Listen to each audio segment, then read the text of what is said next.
यशोदनन्दन व्रजजनरञ्जना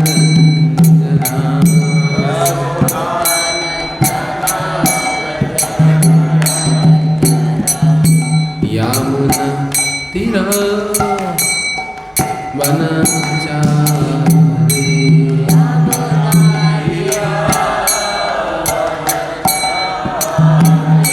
यमुना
जय ओम विष्णुपाद परमहंस परिव्राजकाचार्य अष्टोदर श्री श्रीमद अभय चरणारविंद भक्ति वेदांत स्वामी शिला प्रभुपाद की जय।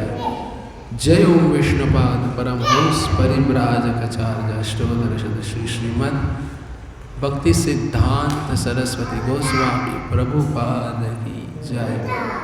अनंत कोटि वैष्णव वृंद नामाचार्य श्री हरिदास ठाकुर की प्रेम से कहो श्री कृष्ण चैतन्य प्रभु नित्यानंद श्री अद्वैत गदाधर श्रीवासदि गौर भक्त वृंद की श्री श्री राधा कृष्ण गोप गोपी गोप श्याम कुंड राधा कुंड गिरी गोवर्धन की ब्रजभूमि श्री वृंदावन धाम की नवद्वीप मायापुर धाम की पुरुषोत्तम क्षेत्र श्री जगन्नाथपुरी धाम की श्री द्वारिकापुरी धाम की गंगा माई की जमुना माई की भक्ति देवी की तुलसी देवी की जुगधर्म श्री हरिनाम संकीर्तन यज्ञ की श्रील प्रभुपाद दिव्य पुस्तक वितरण की निताय गौर प्रेमानंदे। ओम नमो भगवते वासुदेवाय।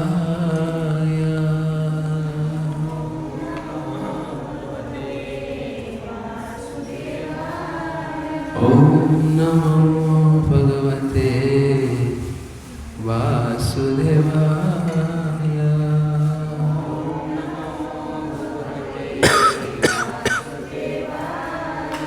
ओम नमो भगवते वासुदेवाय।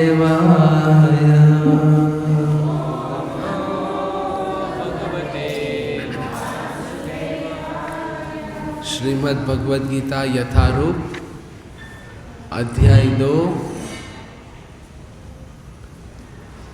गीता का सार श्लोक क्रमांक 15 शब्द पाठ यम हे न व्यथयन्ते एते पुरुषं पुरुषऋषभ सम दुख सुखम धीरम स अमृतत्वाय कल्पते यम हि न व्यथयन्ते ते पुरुषं पुरुष ऋषभ समदुःख सुखं धीरं स अमृतत्वाय तत्त्वाय कल्पते यं हीनं व्यथयन्ते ते पुरुषं पुरुषशभा समदुःखसुखं धीरम् सोऽमृतत्वाय कल्पते यं हीनं व्यथयन्ते ते पुरुषं पुरुषऋषभा समदुःखसुखं धीरम् सोऽमृतत्वाय कल्पते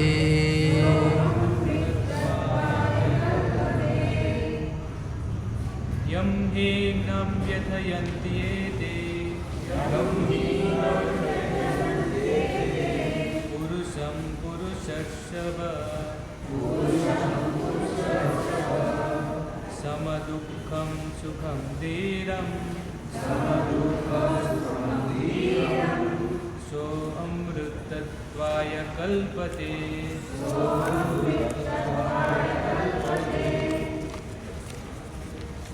माता जी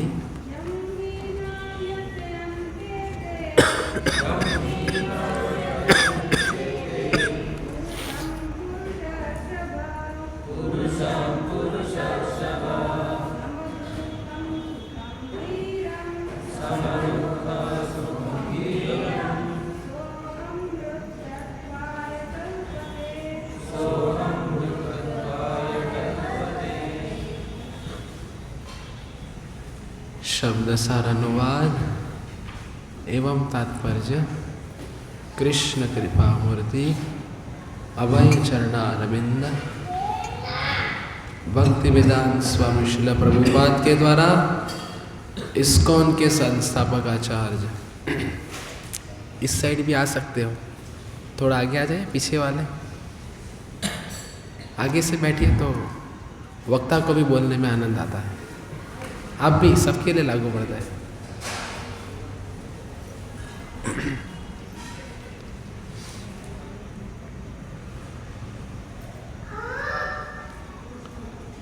यम जिस ही निश्चित रूप से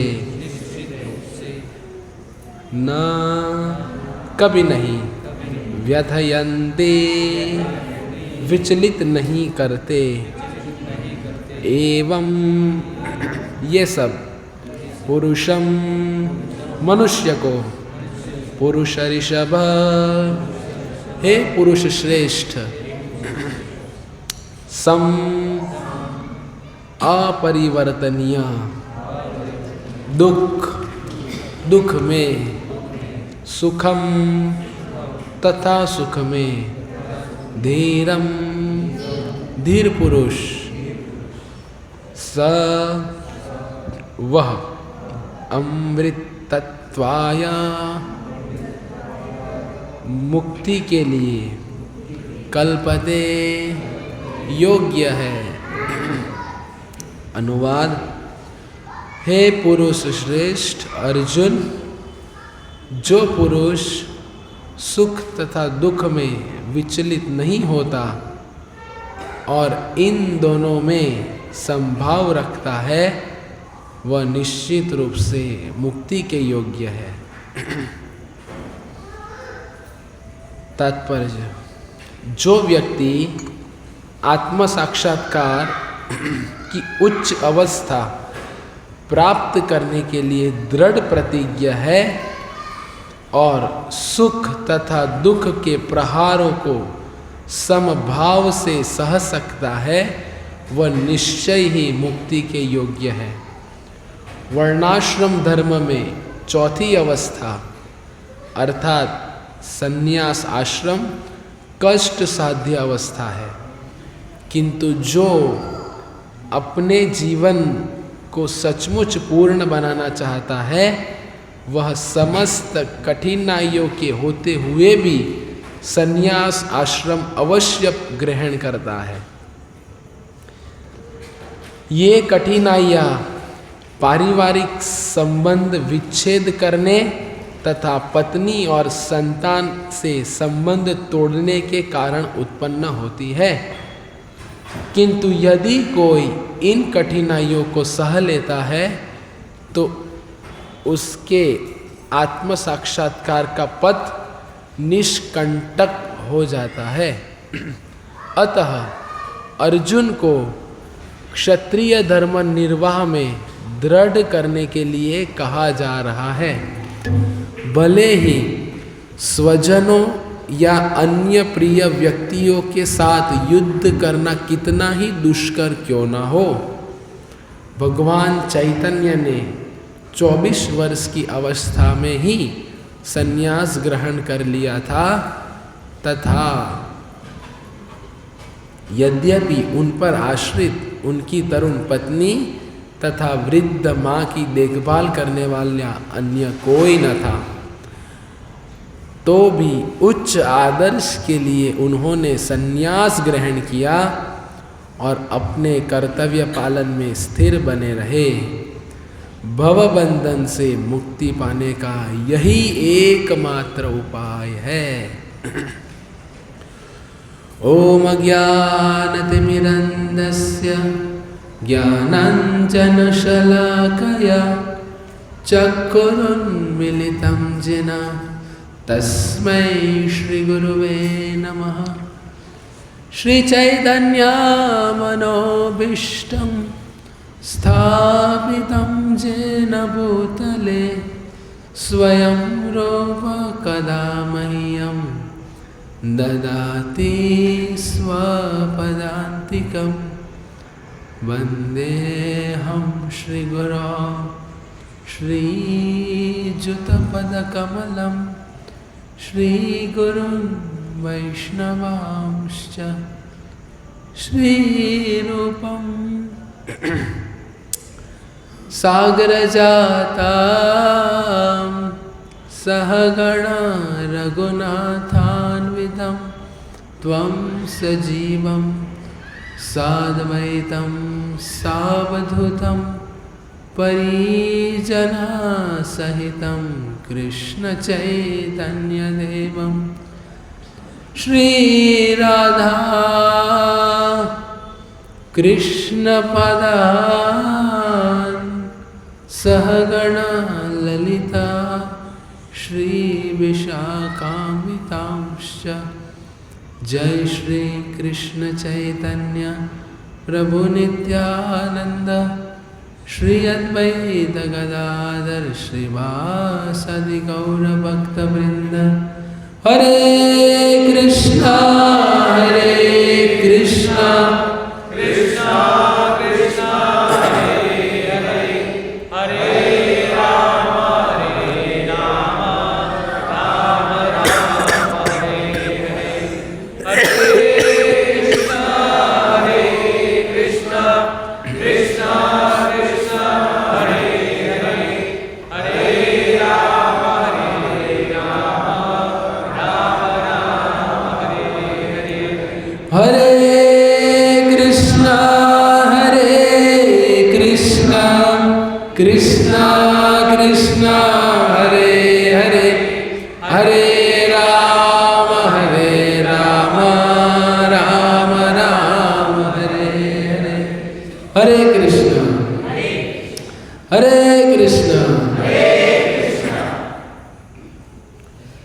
आप सभी का स्वागत है हमारे प्रति बुधवार के इस सत्र में।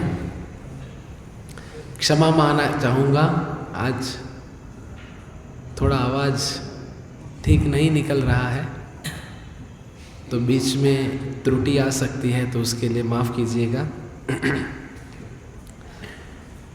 तो पिछले श्लोक में हमने देखा मात्रा स्पर्शास्तु कौन्तेय शीतोष्णो सुख दुःखदा आगम पायिनो नित्यास तम तितिक्षस्व भारत। तो वो श्लोक में हमने चर्चा की कि हर परिस्थिति को सहन करने हमें आना चाहिए। सबसे पहले परिस्थिति सहन करना आना चाहिए, उसके लिए हमें प्रति बुधवार आना चाहिए।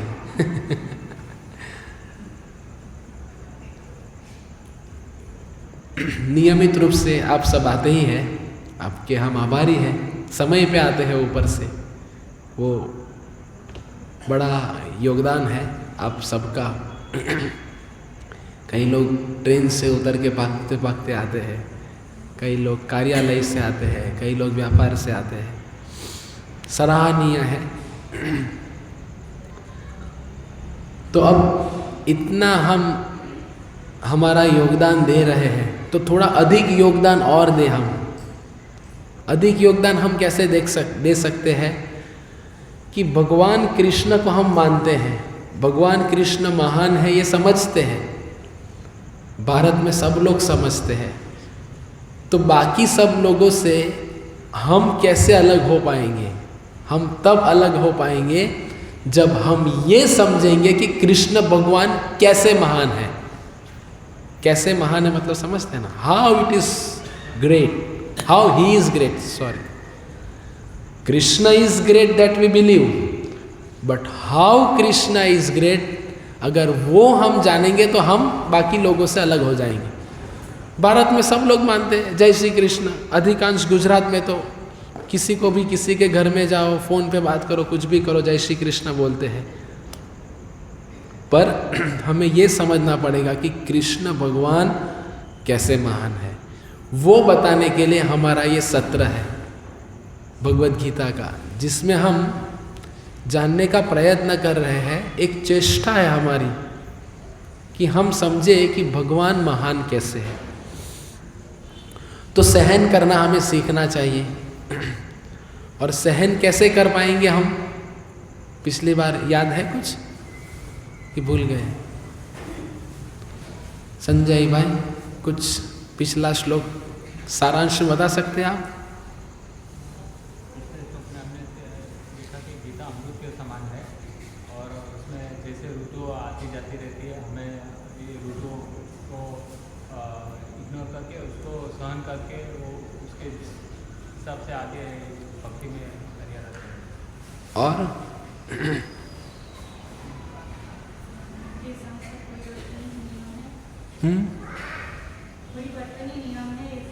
हाँ, परिवर्तन ही नियम है, ये समझ लेना पड़ेगा। मुद्दे की बात ये है, परिवर्तन अभी नहीं तो कभी नहीं। क्योंकि हम सहन कब कर पाएंगे? जब हम ये समझ लेंगे कि संसार में ये परिवर्तन होने ही वाला है, हम चाहे या ना चाहे।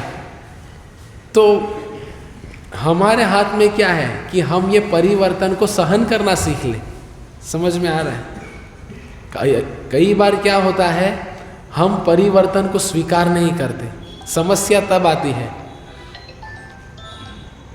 हम क्या सोचते हैं कि मैं क्यों ये करूं, मुझे तो इतना ही कहा गया है, मैं ये नहीं करूंगा या नहीं करूंगी।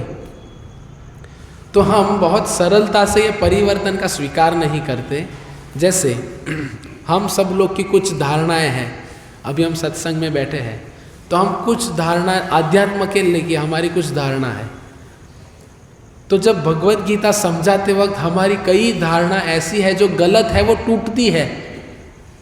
चाहे वो देवी देवताओं के विषय में हो, चाहे वो हमारे स्वयं के विषय में हो, चाहे वो किसी अन्य के विषय में हो। तो हमारी ऐसी कई धारणाएं जब टूटती है तो हम ये सहन नहीं कर पाते। तो हमें लगता है कि भाई ये ऐसा कैसे, ये कैसे उधर बैठ के कुछ भी बोल सकते हैं, हम भी तो जानते हैं, हम भी तो समझते हैं, पर हम जो भी कह रहे हैं ये भगवत गीता यथारूप से बता रहे हैं या श्रील प्रभुपाद जी की शिक्षा के अनुरूप बता रहे हैं। हमारा स्वयं की कोई भी बात हम नहीं इधर प्रस्तुत कर रहे हैं। हम जो इधर बैठे हुए हैं, विशेष करके मैं, तो हम जो आपको बताने का प्रयत्न कर रहे हैं, डाकिया के जैसे हम। डाकिया समझते हैं क्या? डाकिया मतलब पोस्टमैन। पोस्टमैन क्या करता है? इधर से टपाल लेता है, उधर टपाल देता है। उसमें पोस्टमैन का कोई श्रेय है? कोई नहीं है। हम श्रील प्रभुपाद जी से लिए, श्रील प्रभुपाद जी से जाने, उनकी किताबों में से पढ़ रहे हैं, समझ रहे हैं, वो आपके समक्ष प्रस्तुत कर रहे हैं, बस इतना ही हमारा कार्य है। तो फिर ये जो भौतिक संसार है, ये भौतिक संसार में 4 चीजें निश्चित है। क्या? हाँ, जन्म मृत्यु जरा व्याधि दुख दोषानु दर्शनम। ये 4 चीजें इस संसार में निश्चित है, आप सब लोग मानते हैं। और सभी दुख ये संसार में ये 4 कारणों की वजह से आते हैं। व्यक्ति जन्मता है वो भी कष्टदायक है, जब शरीर छोड़ देता है वो भी कष्टमय है, फिर शरीर में बीमारी आती है, फिर वृद्धापन आता है। कोई वृद्ध बनना नहीं चाहता। एक बाल सफ़ेद दिख गया तो लोग क्या करते हैं, आप जानते हैं। पर ये स्वीकार नहीं करेंगे कि भाई अभी मेरा वृद्धापन आ रहा है तो मुझे गंभीर बनना है भक्ति के लिए, तो वो संवरने लगता है अपने बालों को, दाढ़ी को। तो इस भौतिक संसार में रह के ये शरीर को सजाना मतलब एक मृत शरीर को सजाने के बराबर है। कोई मृत शैया पड़ी है तो उसको सजा के कोई मतलब है? नहीं है ना। कोई मृत व्यक्ति को सजाता नहीं। सब लोग बोलेंगे भाई इनको जल्द से जल्द लेके जाओ। लोग बोलते हैं ना, घर में किसी की मृत्यु हो जाती है तो सब लोग पूछते हैं क्या रे ले जवाना। जब तक शरीर छोड़ा नहीं था तब तक मेरा आपकी कृपा से, जब तक हमारा सब कुछ अच्छा चल रहा है, और जैसे ही शरीर छोड़ देते हैं तो बोलते हैं कब ले जाएंगे। या हमारे ही लोग हमारे साथ नहीं रह पाते। मानो हमारे घर का कोई अगर व्यक्ति शरीर छोड़ देता है, उनको बोल दो एक रात इनके साथ कमरे में रहो, कोई रह पाएगा? तो महत्व किसका है, शरीर का या आत्मा का? शरीर का ना, आत्मा का। पक्का आप कह रहे इसलिए। अभी प्रश्न ये है दूसरा कि महत्व आत्मा का है तो आप आत्मा को कितना महत्व दे रहे हैं?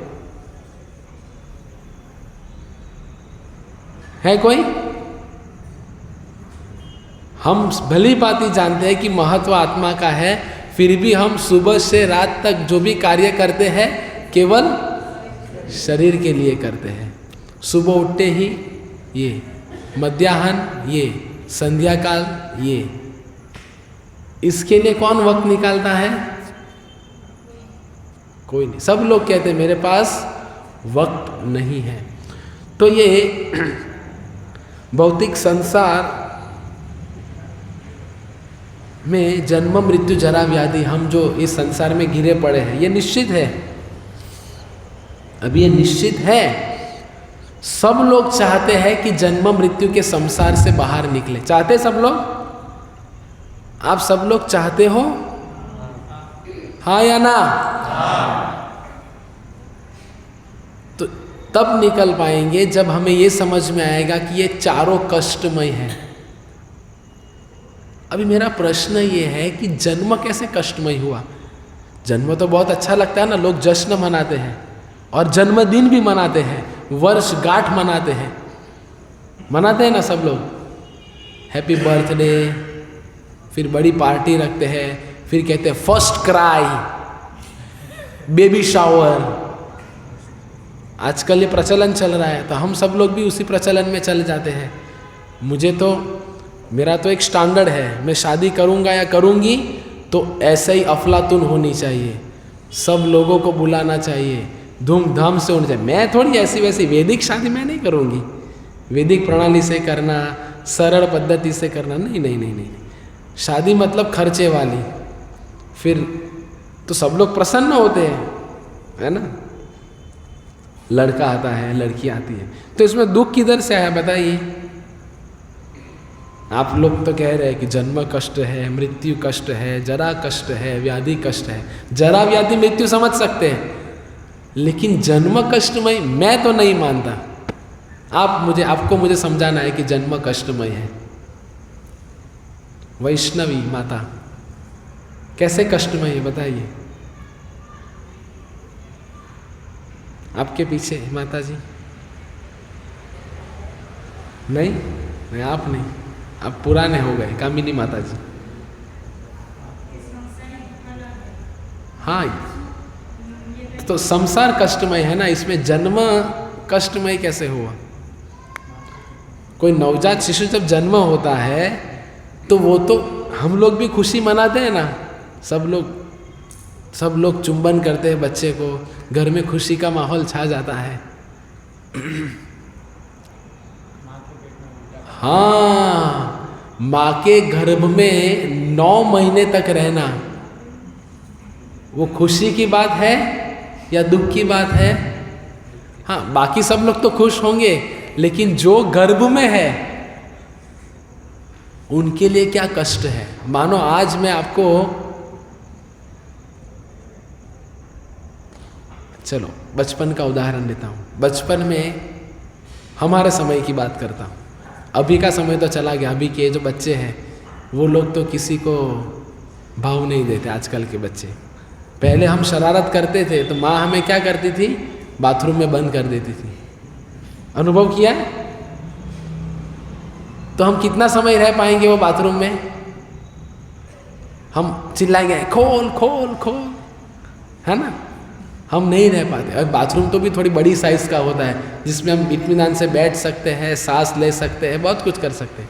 लेकिन माँ का गर्भ तो इतना सा है, और वो गर्भ में 9 महीना रहना।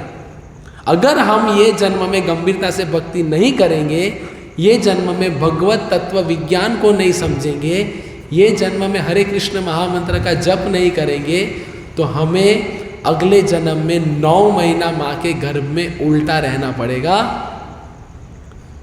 और वो भी ऐसा नहीं, इतनी जगह में ऐसे सिकुड़ के, और वो भी मल और मूत्र के बीच में।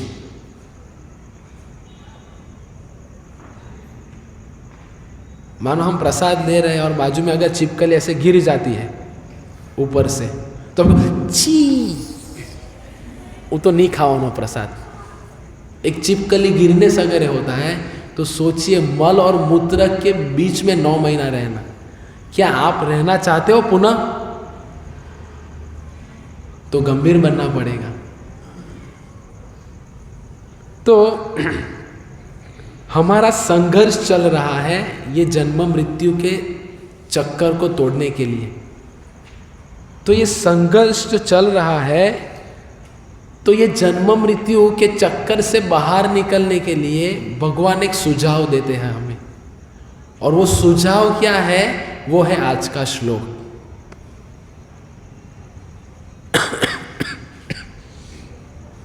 कैसे हम ये कष्टमयी जो संसार है, या हम जन्म मृत्यु के चक्कर से जो बाहर निकलना चाहते हैं, वो बाहर निकलने का सुझाव भगवान ये आज के 2.15 ये श्लोक में दे रहे हैं। क्या है वो श्लोक? यम ही न व्यथयम ते पुरुषम पुरुष ऋषभ समदुख सुखम धीरम सो अमृत तत्वाय कल्पते। तो क्या बताना चाह रहे हैं कि सुख और दुख में हमें धीर रहना चाहिए। पिछले श्लोक में भी भगवान ने बताया कि धीर हमें सहन करना है। तो सहन करने के लिए ये परिवर्तन को स्वीकार करना है, और हमें इन दोनों में जो भी परिस्थिति आए, जीवन में सुख आए या दुख आए, उसमें धीर रहना पड़ेगा। धीर समझते हैं? धीर धीर नहीं तो पूरा प्रवचन होगा, धीर ही समझ में नहीं आएगा। धीर मतलब धैर्य रखना पड़ेगा। और सुख भगवान अर्जुन को यही समझा रहे हैं, क्योंकि हमारी भगवत गीता क्या चल रही है, अर्जुन युद्ध करने को मना कह रहे हैं, भगवान युद्ध करने के लिए प्रेरित कर रहे हैं। तो वो युद्ध करने के लिए जो भगवान प्रेरित कर रहे हैं, उनसे हम कुछ हमारे लिए शिक्षा ले रहे हैं। तो भगवान अर्जुन से कह रहे हैं कि ये संसार से विरक्ति लानी पड़ेगी, और विरक्ति लाने के लिए भगवान उदाहरण देते हैं कि चैतन्य महाप्रभु ने भी संन्यास लिया। तो चैतन्य महाप्रभु ने जो संन्यास लिया, तो चैतन्य महाप्रभु ने अपनी पत्नी को, अपनी माता को छोड़ा, और अपनी पत्नी, अपनी माता, अपना परिवार, अपना संतान, यही संसार में बंधन का कारण है जो हमें ये संसार को छोड़ने नहीं देता। आज कौन सी पत्नी ऐसी है जो अपने पति को कह दे कि आप 51वें वर्ष में संन्यास ले लीजिए? कोई है?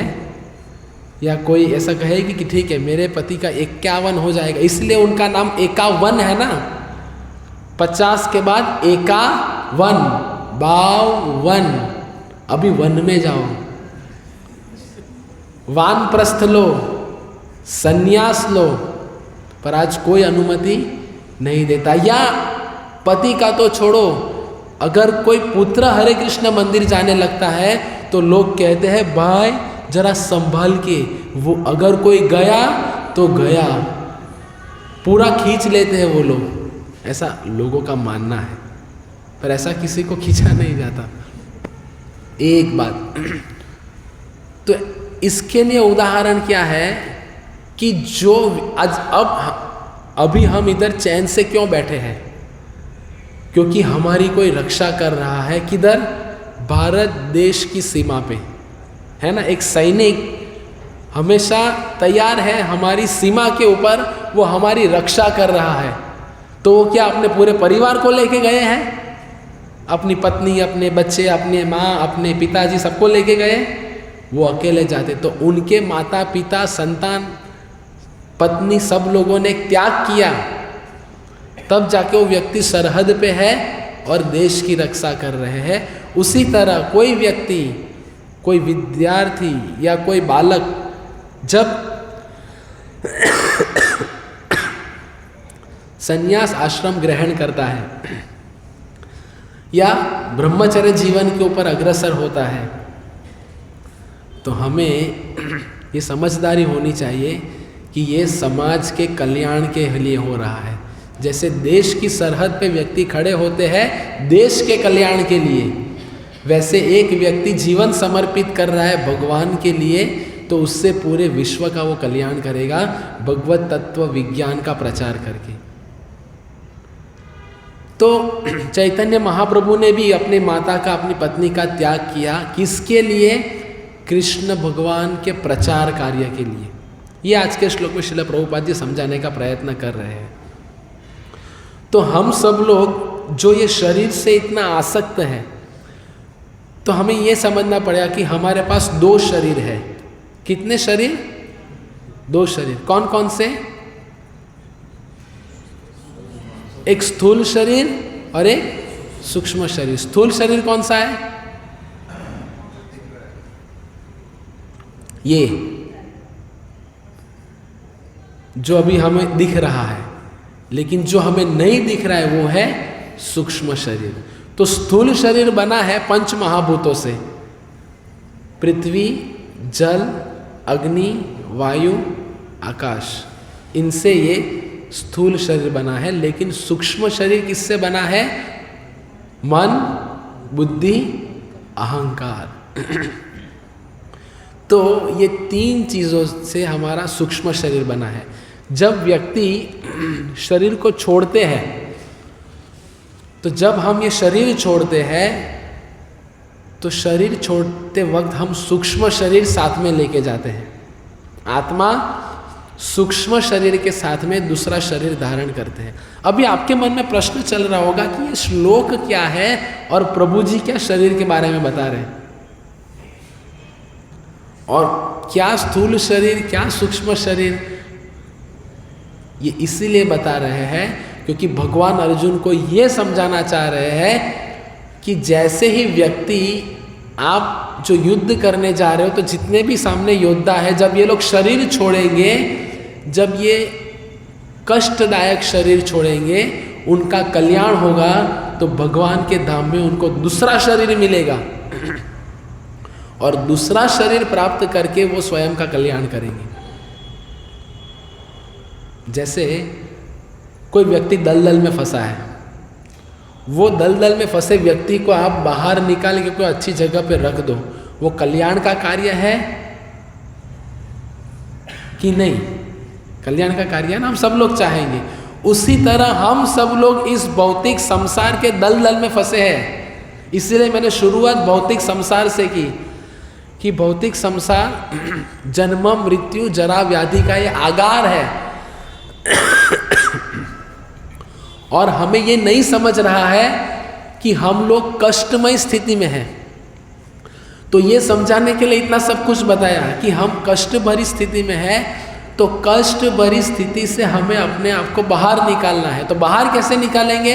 तो भगवान ये श्लोक में उनका उत्तर दे रहे हैं कि इसीलिए संकोच मत कीजिए, युद्ध कीजिए, क्योंकि ये आपका धर्म है। 4 वर्ण है और 4 आश्रम है। 4 वर्ण कौन से हैं? ब्राह्मण, क्षत्रिय, वैश्य और शूद्र। और आश्रम कौन से हैं? ब्रह्मचारी, गृहस्थ, वानप्रस्थ और सन्यास। तो ये आश्रम है। तो ये आश्रम में हमें अपने आप को स्थित करना है। तो हमें अभी भौतिक संसार से बाहर निकलना है, हम सब लोग चाह रहे हैं। तो बाहर निकलने के लिए क्या करना पड़ेगा? इसलिए हम समझा रहे हैं कि जब कई बार क्या होता है, अधिकांश लोग बहुत विलाप करते हैं जब शरीर छूट जाता है। तो होता है ना, जब रोते हैं तो कई बार किसी को रोना नहीं आता तो खरीद के लेके आते हैं, भाई रो, क्योंकि लोगों को दिखाना पड़ेगा। तो अगल बगल वाले सब किसी को प्रेम नहीं, अगल बगल वाले को कोई प्रेम नहीं, लेकिन फिर भी आके पैर पकड़ के इतना जोर जोर से रोते हैं कि जैसे बहुत विरह हो रहा है। लेकिन मन में सोच रहे भाई कब इनको उठा के लेके जाए, कब मैं घर पे जाके गर्मा गर्म पकौड़ा खाऊं।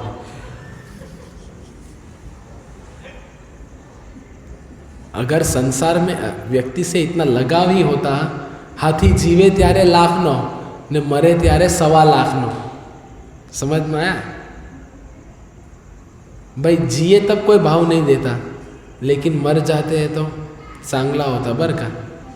अच्छा था बेचारा, बेचारा वो नहीं, बेचारे आप हैं अभी, क्योंकि वो तो गया। आपको ये समझना है कि मैं भी जाने वाला हूँ, तो अभी मुझे क्या करना है, वो मुझे सीखना है।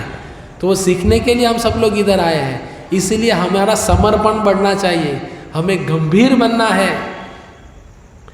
तो कब होगा और कैसे होगा, तो ये भगवान समझा रहे हैं कि ये शरीर को पहले समझना पड़ेगा कि जब शरीर छोड़ेंगे तो मन, बुद्धि, अहंकार, ये तीनों को हम साथ में लेके जाते हैं। तो क्या होता है ये समझाने के लिए एक दृष्टांत देते हैं कि कई बार हम रात को सोते हैं, सोते सब लोग नहीं सोते, सोते तो सपने आते हैं, सपने आते हैं।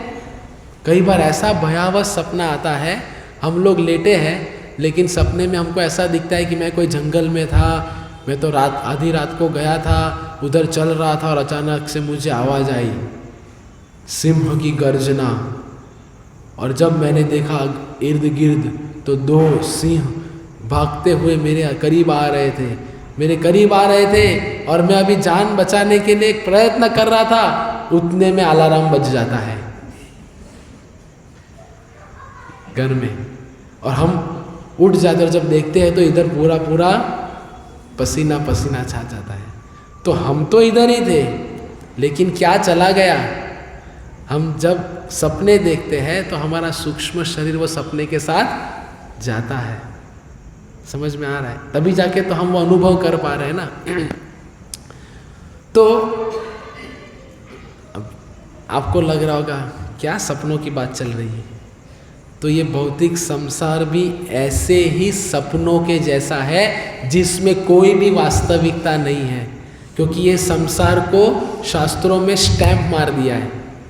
बैंक में होता है ना, जब चेक पास करने जाता है बैंक में, अगर बैलेंस नहीं होता तो वो लोग रिजेक्टेड करके स्टैंप मार देते हैं, फिर वो चेक वापस पुनः आपके पास आता है। आप पुनः वही चेक अगर बैंक में डालोगे वो लोग स्वीकार नहीं करेंगे क्योंकि रिजेक्टेड है। उसी तरह ये संसार को स्टैंप मार दिया है। क्या क्या स्टैंप मारा है? Pasta, pizza, noodles, burger, paneer, kulcha, Ganesh, Punjabi, flower show, फिर लाइट शो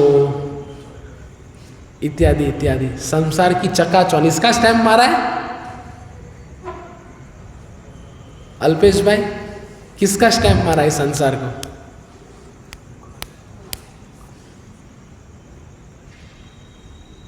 व्यास माता जी,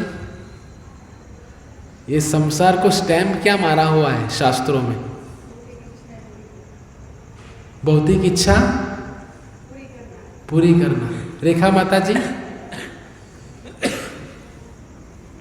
शिवा भाई, जिग्नेश भाई, मिथ्या संसार, ठीक है, लेकिन फिर भी कई बार हम सुने हैं ये। आएंगे आपके पास, पेपर लीक मत कीजिए। महेश भाई, ये समझना पड़ेगा। देखो हमें ये पता ही नहीं है, हम इतनी बार ये सत्संग में आते हैं।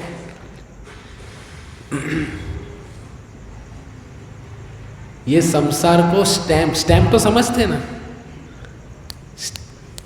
आपने देखा है कई बार हम जब बाहर जाते हैं तो वो लाइट के खंभे खड़े होते हैं, उधर ट्रांसफार्मर होता है और उधर एक इतना सा चौरस एक पतरे का शीट रहता है जिसके ऊपर ऐसी दो हड्डी होती है और बीच में खोपड़ी होती है। देखा है? इसका मतलब क्या? खतरा। देखो ये सबको पता है। तो ऐसे संसार को भी ऐसा एक स्टैंप मारा है। अभी उधर लिखा नहीं कि ये खतरा है, पर वो देख के आप समझ जाते हो कि अगर मैं इसको छूऊंगा तो मैं भी ऐसा बन जाऊंगा। तो ये संसार को भी एक स्टैंप मारा है कि दूर से आपको समझ जाना चाहिए कि संसार कैसा है। तो वो स्टैंप क्या मारा हुआ है? हाँ बोलिए, हाँ जोर से बोले, सबको सुनाई देना चाहिए। दुखालय। ये संसार को स्टैंप मारा है दुखालयम अशाश्वतम। सुना है ये शब्द? कई बार सुना है। क्या स्टैंप मारा है संसार को? बोलिए। अशाश्वतम। अशाश्वतम मतलब ये संसार में कुछ भी नित्य नहीं है। तो सबसे बड़ी विडंबना ये है, उदाहरण से समझाऊंगा, हम उदाहरण के बिना समझते नहीं।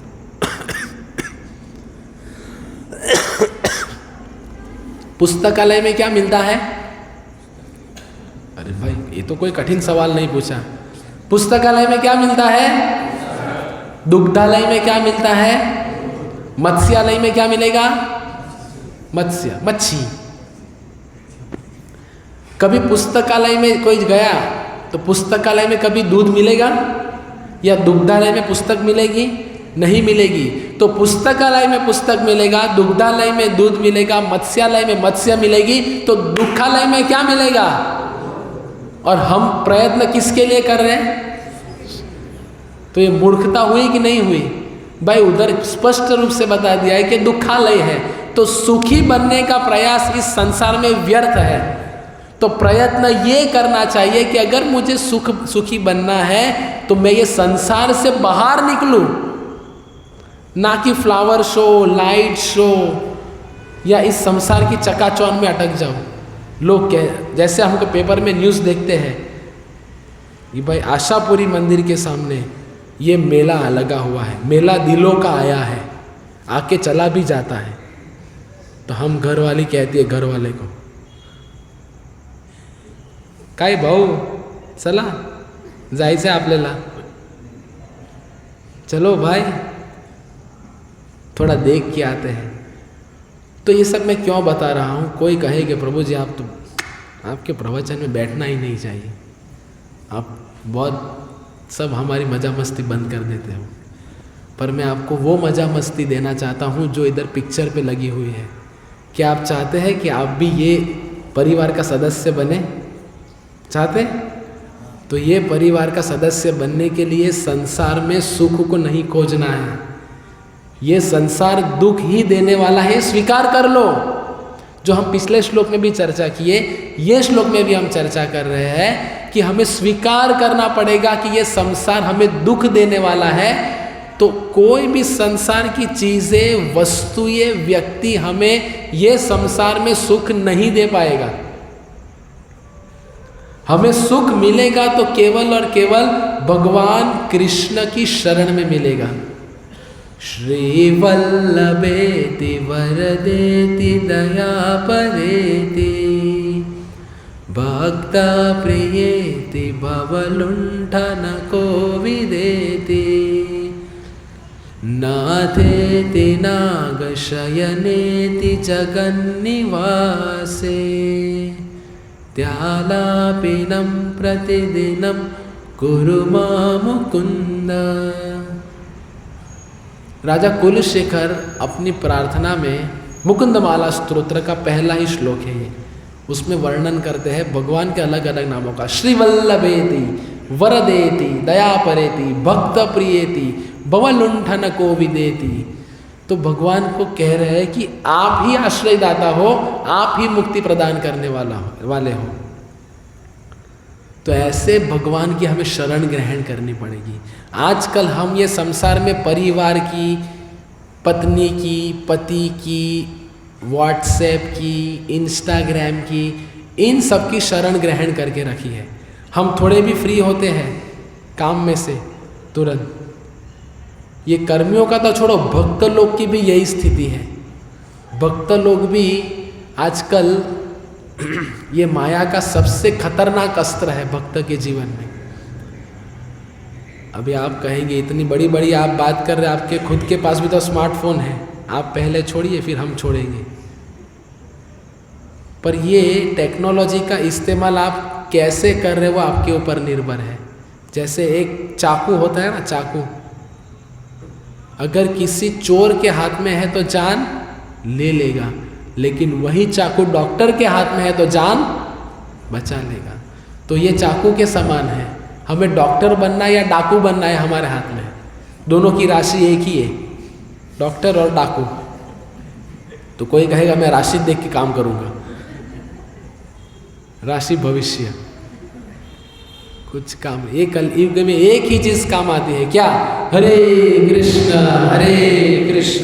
कृष्ण कृष्ण हरे हरे, हरे राम राम राम हरे हरे। ये संसार में हरे कृष्ण महामंत्र के अलावा कोई उपाय नहीं है।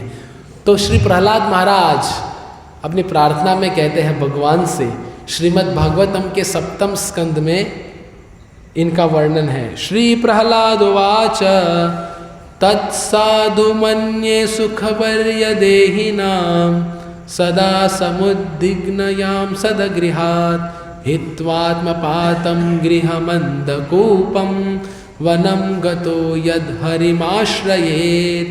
क्या कह रहे प्रहलाद महाराज कि जिस व्यक्ति ने अपने ये तत्क्षण शरीर को धारण किया है या पारिवारिक जीवन को धारण किया हुआ है, वो हमेशा अपने जीवन में तकलीफों का आलिंगन किया है। और वो व्यक्ति एक अंधेरे कुएं में गिरा हुआ है जिसमें कोई पानी नहीं है, उसमें केवल तकलीफ ही तकलीफ है। तो हर एक व्यक्ति को इससे ऊपर उठना चाहिए। और अगर स्पष्ट शब्दों में मैं कहूँ तो वृंदावन में स्थित भगवान कृष्ण के चरण कमलों का आश्रय लेना चाहिए, ऐसा प्रहलाद महाराज कहते हैं। क्या कहते हैं प्रहलाद महाराज? ये संसार में जन्म लेना और पारिवारिक जीवन को अपनाना मतलब तकलीफों को आलिंगन करने के समान है। आप सब लोग वाकिफ है ये वास्तविकता से, हम सब लोग जानते हैं कि बहुत समस्या है, बहुत तकलीफ है इस संसार में। पर सबसे बड़ी समस्या क्या है कि ये समस्या है ये समस्या को समस्या समझते हुए, समस्याओं को जानते हुए भी हम ये समस्या से बाहर आने का प्रयत्न नहीं कर रहे, ये सबसे बड़ी समस्या है कि नहीं? हम जानते हैं कि समस्या है, भली बात ही जानते हैं, तकलीफ है ये भी जानते हैं, पर हम इससे उठ नहीं पाते हैं। तो अभी प्रश्न ये है कि ये सब कुछ जानने के पश्चात कितने लोग ये सत्संग में ऐसे हैं जो चाहते हैं कि हमें अब इन सब झंझटों से ऊपर उठना है? हाथ ऊपर कीजिए। सबको चाहिए। सबको अगर ऊपर उठना है तो इसके लिए मूल्य चुकाना पड़ेगा। आप कहेंगे प्रभु अब आए लाइन पे, आप इतना समय सत्संग फ्री में करवाया, अभी मूल्य की बात करने लगे। सब साधु ऐसे ही होते हैं। नहीं नहीं, थोड़ा रुक जाइए। हम वो साधु में से नहीं हैं, हम वो मूल्य की बात कर रहे हैं। लौल्यम अपि एक मूल्यम। लौल्यम मतलब क्या? जैसे एक व्यापारी होता है ना, धन के लिए कितना पागल होता है। एक धंधा, दूसरा धंधा, मसाले का धंधा, पानी का धंधा, इसका धंधा, उसका धंधा, थैली का धंधा, ड्राई फ्रूट का धंधा, धंधे पे धंधा, धंधे पे धंधा, धंधे पे धंधा, है ना? होता है ना एक व्यापारी, वो सोचता है व्यापारी इसमें मुनाफा हो रहा है, ये मुनाफे से एक और फैक्ट्री, एक और कारखाना, एक कारखाने से दूसरा कारखाना, दूसरे से तीसरा कारखाना, सबको बुलाएंगे, आइसक्रीम भी खिलाएंगे, टेंशन मत लो। तो इसको कहते हैं क्या हमारी शादी भाषा में? लोभ। तो जितना व्यक्ति ये संसार में लोभी होता है, हमें भी वही करना है, लोभी बनना है। उसको कहते हैं लौल्यम। लौल्यम अपि एक मूल्यम। भगवान को प्राप्त करने का यही एक मूल्य है। कोई व्यक्ति दान दे के, मस्का मार के भगवान को प्राप्त नहीं करेगा। अभी ये कोई सुझाव नहीं दे रहा हूँ दान नहीं देने का। आप कहेंगे जन्माष्टमी आई प्रभु दान नहीं देंगे, आपने तो बोला है कि भगवान इससे प्रसन्न नहीं होते। वो भी आवश्यक है मंदिर को, सत्संग को चलाने के लिए। लेकिन मुद्दे की बात क्या है, कई बार दान देने के बाद भी लोग गर्वित हो जाते हैं कि मैंने इतना सब कुछ दिया, जिसकी लाठी उसकी भैंस, तो इस मंदिर मेरी वजह से चल रहा है, इत्यादि इत्यादि। तो ठीक है दान देना है, पर हमें ये समझना है कि भगवान लौल्यम अपि एक मूल्यम, भगवान को प्राप्त करने का मूल्य क्या है? लौल्यम, हमारा लोभ, हमारी लालसा, हमारी जिज्ञासा। तो अभी आज के सत्संग के बाद हमें हमारी चेतना में क्या फर्क लाना है कि हमें क्या बनना है? क्या बनना है? ले कोई बोल ही नहीं रहा है। प्रसाद के बाद पुनः क्लास लें, थोड़ा शक्ति आ जाएगा। हमें क्या बनना है? क्या बनना है महेश भाई? अरे जोर से बोलिए भाई। हाँ, मतलब क्या? लोभी बनना है धंधे में भगवान के लिए। तो लोभी कैसे बनेंगे? हमें भगवान के लिए निरंतर इधर आना पड़ेगा, हमें भगवान के लिए इधर कार्य करना पड़ेगा भगवान के लिए, तब जाके हम वास्तव में लोभी हो पाएंगे। तो चैतन्य चरितामृत में बहुत सुंदर वर्णन है। कृष्णदास कविराज गोस्वामी चैतन्य चरितामृत में कह रहे हैं, द्वैत भद्र अभद्र जाने सब मनोधर्मा, यही भालो यही मंद यही सब ब्रह्म। क्या समझे? चैतन्य चरितामृत में कृष्णदास कविराज गोस्वामी कह रहे हैं कि ये संसार में सुख दुख मिलना ये केवल और केवल मन का भ्रम है। इसकी चर्चा हमने की ना पहले, क्योंकि ये दुखालयम है। तो दुखालयम में सुख मिलने ही नहीं वाला, तो प्रयत्न सुखी बनने का नहीं करना चाहिए। कई बार हम काम करते हैं कोई जगह पे, तो हमें पता है कि हमारा बॉस बहुत खड़ूस है, तो बाकी हमारे साथ वाले बोलते चल नहीं भाई जरा सेट न किए पगार बढ़ा यहाँ पे, पगार बढ़ा के। तो हम क्या बोलते, जाने दे उसके पास क्या जाने का, वो तो खड़ूसी है, तो जाके भी कोई मतलब नहीं होता है ना ऐसा। तो भाई पता चल गया कि संसार दुखालयम है, दुख मिलने वाला है, तो ये संसार में सुख की अपेक्षा रखना मूर्खता है। तो भगवान यही अर्जुन को समझा रहे हैं आज के श्लोक में, और उनके द्वारा हमें, कि हमें ये सब जो संसार में सुख दुख, इसलिए श्लोक में बताया गया ना, सुख दुखम धीरम, इस सुख दुख में धीर रहना है, विचलित नहीं होना है। और ये कब संभव है? प्रश्न ये भी है ना, अभी आप कहते हो कि सुख दुख में धीर रहना चाहिए, पर वो होता नहीं। हम इस संसार में हैं, दुख आ जाता है तो हम विचलित हो जाते हैं, होते हैं कि नहीं होते? तो उसके लिए एक ही मार्ग है, भगवान कृष्ण की शरण ग्रहण करना। और भगवान कृष्ण की शरण ग्रहण कब कर पाएंगे हम? जब उनके नाम का गंभीरता से हम जप करेंगे, भक्तों का संग करेंगे, सत्संग में आएंगे, हरिनाम लेंगे, कृष्ण कथा करेंगे, श्रवण करेंगे, और प्रतिदिन ये शास्त्रों का हम अध्ययन करेंगे, तब जाके ये संसार से उठ पाना संभव है, अन्यथा मुश्किल है।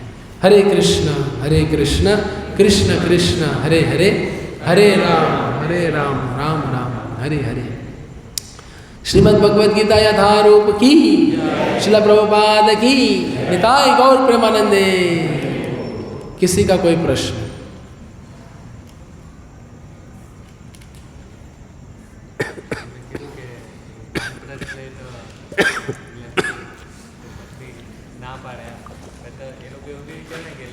પ્રેમ હોય તો બી ના પાડે ને, એટલે ચિંતા થતી કેવી રીતના રહેશે.